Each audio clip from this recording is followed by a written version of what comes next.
Hello fish keepers! Welcome to the Breeding Chronicle Volume 3. Today we're going to quickly go over what we managed to spawn and successfully raise last month and what we have spawned over the last week or so. And hopefully if my editing skills are good enough, I will be able to show you some of the footage of the actual spawning, or at least the eggs and the methodology that we used. If not, I'm really sorry, I'll try again next month. Right, first and foremost, let's check out what we managed to succeed with last month. So in here is red rainbow fish, basmati rainbows and dwarf neons. These were actually from January, just how slow they grow. So there's a few in there, not heaps, but to be fair, I don't really need heaps and heaps because we don't sell heaps and heaps. And again, I think from January, these are the T-bars.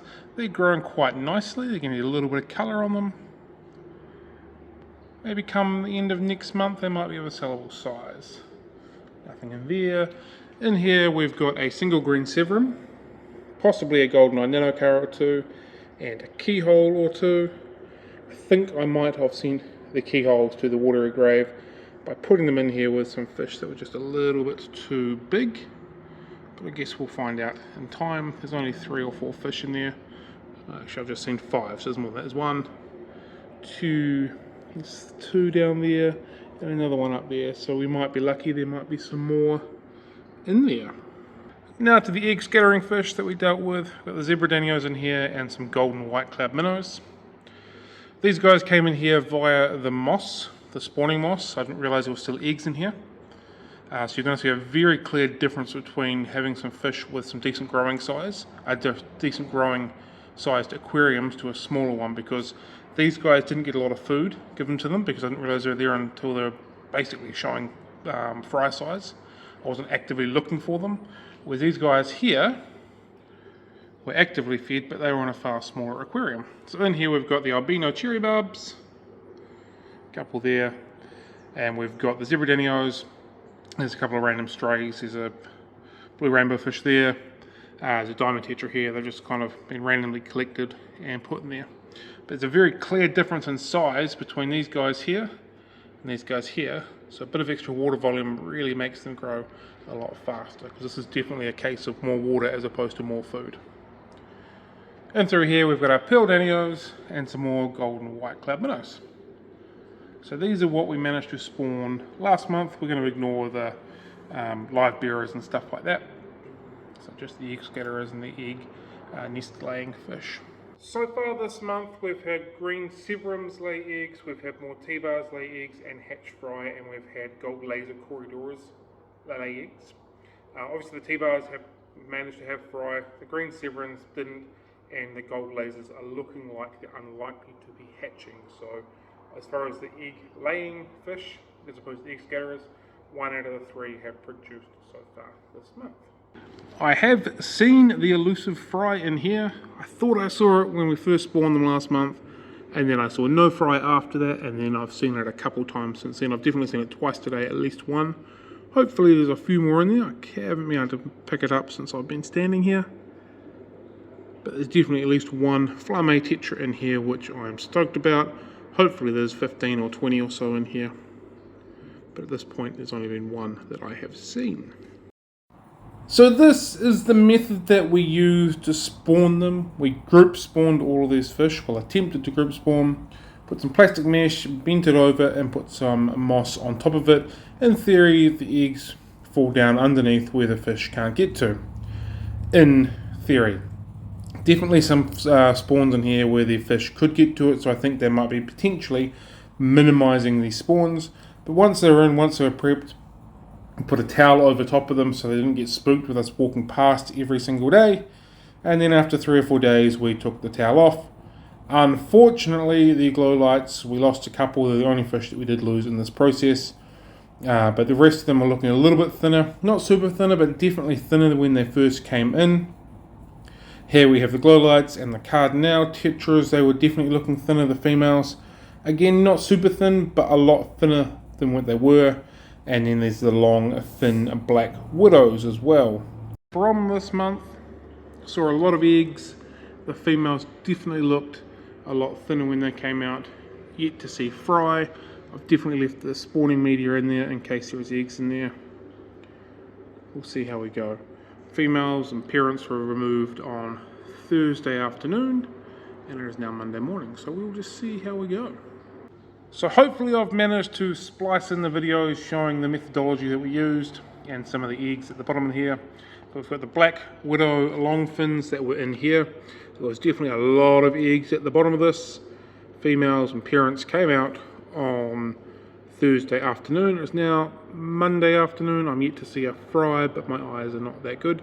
Again, I've left Java moss in here with them just to hopefully give more protection, and like I said last time, we took the moss out and it still had eggs and fry through it, so fingers crossed this way they're getting the best chance of staying in here. So it's the black widow long fin. I thought I just saw fry, but I was wrong. Lemon tetras, same thing, plenty of eggs underneath, no issues there. Yet to see a fry in here, but I'm happy that I definitely saw a lot of eggs in here.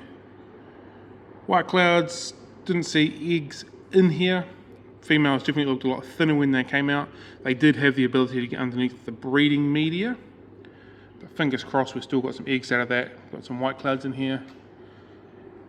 Ember tetras, I was not able to see any eggs in here because of the tannins. However, the females were definitely a lot thinner coming out than what they were going in. Fingers crossed there's some eggs in there. Hopefully they're hatching today, yesterday, tomorrow, sometime, anytime will be fine by me. And we get some fry in here as well. Moving along to the other side of the hatchery, we're into the glow light tetras. Didn't actually physically need to spawn these, we've got plenty of these in the shop. However, the females were looking really plump, so I thought, why not? Unfortunately, in this process, we lost 2 of the females, which is a bit unfortunate. But I guess that's part and parcel of keeping fish. Yet to see any fry come of here. Same theory, however, leaving the spawning meter in here. This is the same media that we used last time, and we ended up having about 100 or so fry come out of it. Exactly the same method, exactly the same media, so fingers crossed we get some more results on this one. Cardinal tetras were attempted to spawn in here. Again, I didn't see any eggs, purely because of how tannin rich this is. Left the peat in the bottom, took the parents out. The females were definitely looking a lot thinner than what they were when they first came in. So hopefully in the next couple of days we'll see a few little fry in here. I am beginning to feed all of these tanks a little bit of infusoria and stuff like that, just in case there is any fry in there. At least they're getting some food straight away. Moving on to the other side, golden white cloud mountain minnows. We're in here. Didn't see any eggs, but the parents were definitely a lot thinner. They were able to get underneath. Zebradanios, exactly the same thing. They managed to get underneath. No eggs seen. Albino cherry barbs, the females were looking really plump going in and really thin coming out. Unfortunately, again, they were able to get under the spawning mesh. And then pearl danios, they were looking really randy the second that they went in the tank together. Unfortunately, they could also get underneath. This tank is these tanks are a lot bigger than the other ones I was spawning the tetras in, so the mesh doesn't quite come to the edges properly and quite come to the end, so they're able to get in there. However, we are fiddling around with a couple of other designs. Let me show you that. So I'm pretty confident in the methodology that I'm using, the way that I'm spawning the fish, the prep work beforehand. I'm sort of getting where we need to go. Unfortunately, they're managing to get under the spawning media to be able to get the eggs. So I think that's going to be an issue moving forward. The other thing I'm a little bit worried about is how long I'm leaving them in there to spawn. Some of the eggs, or a lot of the eggs, become to get quite mouldy before I take the parents out. So at the moment I'm leaving them for 4 days. I'm going to try and knock that down to 2 days and see if it makes any issues next time we have our spawning attempts. And we're going to try slightly different methods or slightly different setup when we come to do that. So this is one of the prototypes that we're playing around with. It's one of our little plastic tubs that we use to grow out our corridor fry. We put the mesh at the bottom so it's quite tight, and it leaves a nice little gap here. So in theory, we'll put a bit of moss there. Should be small enough for a couple of pairs of fish to go in, and they'll drop their eggs and they won't be able to get to it. That's the first thing we're going to try, and the next thing we're going to try is this. It's exactly the same theory, but I found a couple of containers that fit inside of these tanks, which are the slightly bigger ones. They sit quite tight along the edges and the ends, and we'll just put some mesh there and let the fry fall to the bottom as well. So it's a pretty similar theory to the way that we're using at the moment, which is this one.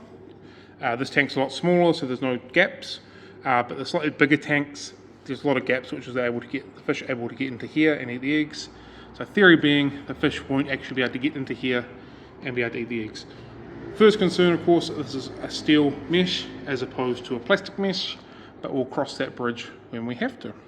So there we go, that's where we're at so far this month for spawning fish. I did forget to mention that the pygmy corridors also had a spawn. We've left them with appearance, and I think this was the second or third time they've spawned in there, so they should be okay.